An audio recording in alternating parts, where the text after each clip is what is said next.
წყალი მხოლოდ ონკანიდან მომდინარე სითხე არაა, წყალი შენი უფლებაა. ყველა ადამიანს აქვს უფლება მიიღოს საკმარისი, სუფთა, უსაფრთხო და ხელმისაწვდომი წყალი პირადი და საყოფაცხოვრებო საჭიროებებისთვის. სუფთა წყალზე წვდომა შენი ფუნდამენტური უფლებაა, რომელიც აუცილებელია ღირსეული ცხოვრების, ადამიანის ჯანმრთელობისა და სხვა უფლებების რეალიზებისთვის.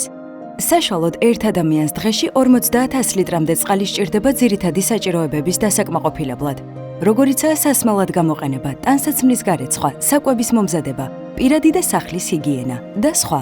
საერთაშორისო სტანდარტებით წყალი, რომელსაც მოიხმარ, უნდა იყოს ჯანმრთელობისთვის უსაფრთხო.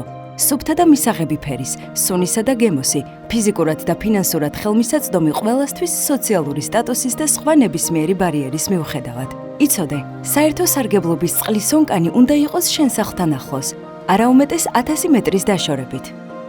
წყლის მოტანას 30 წუთზე მეტი არ უნდა დასჭირდეს.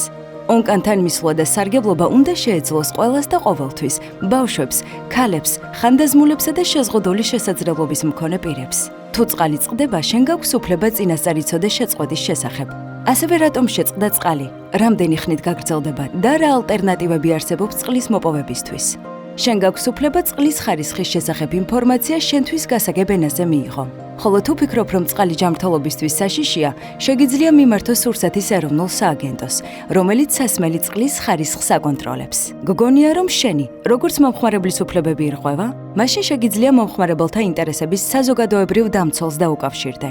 მაგრამ თუ პრობლემა ვერ მოგვარდა და სახელმწიფო უწყებები სათანადოდ არ ასრულებენ თავიანთ მოვალეობას, უფლების დასაცავად შეგიძლია მიმართო სახალხო დამცველს, დარეკოს ხალხაზე ან მიწერო სოციალურ ქსელსა თუ ელექტრონულ პოსტაზე.